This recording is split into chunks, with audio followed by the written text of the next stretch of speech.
De retour à Entre nous, exclusivement sur les ondes de TV Rogers. Et maintenant, Isabelle Miron porte son chapeau de directrice générale de l'ACFO pour nous parler du 17e prix Bernard Grandmaître qui va avoir lieu le 16 février prochain. Isabelle, et là, on est en plein dedans, là. Absolument. Écoute. Il reste 2 jours pour soumettre des candidatures. Vendredi. La date limite est vendredi, le 20 janvier. Alors, j'encouragerais les gens à se dépêcher, à aller sur le site web. Toutes les informations y sont.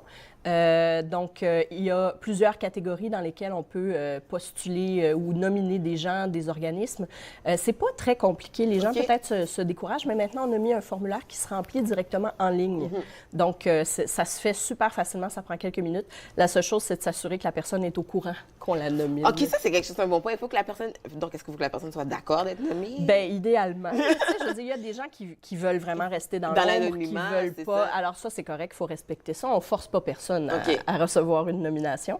Mais ce qu'on demande aux gens qui déposent une nomination, ça serait de vérifier, donc, avec la personne si elle est à l'aise. Là, une fois en ligne, c'est quoi que la personne doit faire? Donc, on doit vraiment détailler ce qu'on... Bien, c'est ça pourquoi on l'a choisi, quelle catégorie, ce genre de choses. Et puis, juste dire quelques mots sur pourquoi on pense que cette personne devrait recevoir ce laurier, ce prix si convoité. Alors, il y a différentes catégories pour honorer des gens de tous les horizons. On a organisme de l'année, francophile de l'année. 2 catégories jeunesse. Il y a une nouveauté cette année parce que on avait la catégorie jeunesse qui s'adressait surtout aux jeunes du secondaire. Puis on trouvait ça dommage parce qu'il y a des jeunes quand même, par exemple les étudiants à l'université, qui font une différence, mais qui ne se retrouvaient pas dans aucune autre catégorie parce qu'ils ne sont pas professionnels encore. Alors avec l'Université d'Ottawa qui est venue nous rejoindre comme nouveau commanditaire, c'est bien! On a créé le prix Jeune Leader. Donc c'est un prix qui s'adresse spécifiquement aux jeunes de 18 à 25 ans. C'est bon ça! Donc on a toujours la catégorie jeunesse pour les 14-18 ans et la catégorie Jeune Leader pour les 18 à 25 ans. Et puis je sais, nous on est quand même assez témoins de voir qu'il y en a beaucoup de ces jeunes-là dans cette zone d'âge, si on veut, qui font beaucoup de choses dans la communauté. Extraordinaire. Vraiment, quand on commence à regarder, là, c'est hallucinant. On a aussi un prix pour reconnaître nos enseignants qui jouent un rôle essentiel dans notre communauté, on le sait, donc intervenants en éducation. Ça veut aussi dire le personnel de soutien des enseignants ou des éducatrices en garderie. C'est vrai. Tout le monde est bienvenu. Le prix Claudette Boyer, qui est remis aux citoyens ou à la citoyenne de l'année. Alors ça, c'est un peu plus comme pour l'ensemble de l'œuvre. Le prix Nouvel Arrivant de l'année, qui se limite, celui-là, à quelqu'un qui est arrivé il y a 10 ans ou moins au Canada. Je ne savais pas. OK, 10 ans ou moins. OK. C'est ça, parce que il y a des gens, des fois, qui sont issus de l'immigration, mais qui sont bien établis. Si ça fait 25 ans qu'ils sont ici, c'est plus dur d'argumenter qu'on est un nouvel arrivant. C'est ça, on est bien. C'est pas très juste pour les gens qui viennent juste de débarquer. Oui, OK. Et finalement, le grand prix, évidemment, le prix Bernard Grandmaître pour l'ensemble de l'œuvre. Et puis là, le prix Bernard Grandmaître, ça englobe qui la personne qui s'est vraiment... Bien, pour te donner une idée, l'an dernier, on a honoré M. Maurice Bélanger. D'accord. Okay. Alors, c'est ce genre de choses. On est comme une coche au-dessus. Une coche au-dessus. Donc là, on a jusqu'au 20 pour soumettre les candidatures. Puis là, vous, comment vous allez passer à travers pour déterminer les nommés? En fait, on a établi un jury complètement indépendant. L'ACFO ne va pas se mêler des 7 lauriers.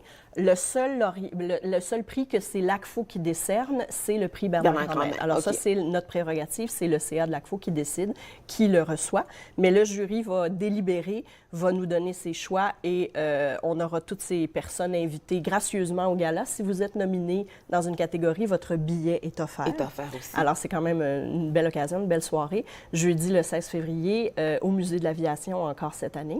Les billets vont être en ligne sur notre site web sous peu. Alors, on peut acheter directement en ligne et j'encourage les gens. Une des nouveautés cette année, c'est qu'on va pouvoir s'asseoir où on veut. Alors, si vous êtes 4 ou 5... C'est vrai, les années passées, il y avait des tables prédéterminées. C'est ça, puis c'était très compliqué, puis les gens respectaient de toute façon pas le plat table. N'importe qui a organisé un mariage sait de quoi je parle, c'est un cauchemar. Donc, les gens vont s'asseoir où ils veulent. Mais si vous êtes 4 ou 5 et que vous voulez vraiment être assis ensemble, je vous encourage à vous trouver 3 amis supplémentaires, à être un groupe de 8 et vous acheter une table, parce que dans ce cas-là, votre table va être identifiée. Sinon, ce sera là où vous voulez. La liberté totale. Donc, quand on achète une table, c'est ça, notre table, on l'achète. En fait, c'est ça, On achète la table puis pour on a les le siège. 8 personnes je avec savais un pas ça. prix spécial. OK. Donc, ça vaut vraiment la peine de regarder pour acheter une table. OK, donc là, tu viens de me dire que pour les jurys, donc vous avez quand même, vous, l'ACFO, vous avez les yeux fermés, là, vous avez Oui, on s'en aucunement mêle pas. On va juste qui- servir de courroie de transmission, envoyer les dossiers au jury et c'est les membres du jury qui vont déterminer. Donc là, on va savoir quand, qui sera les nommés, parce que là, Le soir même. Non, les nommés, on Les va faire nommés. une conférence de presse au début février pour annoncer les nominations. OK. Le soir même, même les gens qui reçoivent le prix ne le savent pas. Non, ils le c'est savent sûr, sur place. c'est ça. Oh, donc ça, c'est un petit peu stressant, là, si tu dois préparer un discours ou quelque chose comme ça. Bien sûr, mais écoute, il faut toujours être prêt à toute éventualité. OK. Donc là, on va parler. Là, tu as mentionné que c'est au Musée de l'aviation. Oui. Qui est quand même qui est un endroit magique. L'an dernier, c'était la Magnifique. première fois, justement, que vous le Oui. faisiez là. Puis là, juste pour expliquer aux gens l'ambiance, justement. de On cet est au endroit-là. milieu des avions, c'est grandiose. On peut se promener, c'est sûr que c'est très, très, très grand. Alors, un des commentaires qu'on m'a fait l'an dernier, c'est qu'il fallait faire toute une trotte pour aller aux toilettes. Ah, ouais, c'est ça. C'est quand même assez grand. C'est peut-être un peu moins. Mais on m'a dit par les années passées qu'on commençait à être un peu serré là, dans l'ancien CNA, là, donc avant les rénovations. Donc là, on a de l'espace. On a de l'espace et ça va être une belle soirée. Oui. 16 février au Musée canadien de l'aviation. Tous les détails sont sur notre site web. Site web et candidature de vendredi, date Vendredi. limite pour soumettre. Merci beaucoup, Merci, Isabelle Barbara. Miron. On va certainement se voir au prix Bernard Grandmaître le 16 février prochain et allez sur le site web pour les détails. Et si vous voulez soumettre la candidature de quelqu'un, faites-le d'ici vendredi.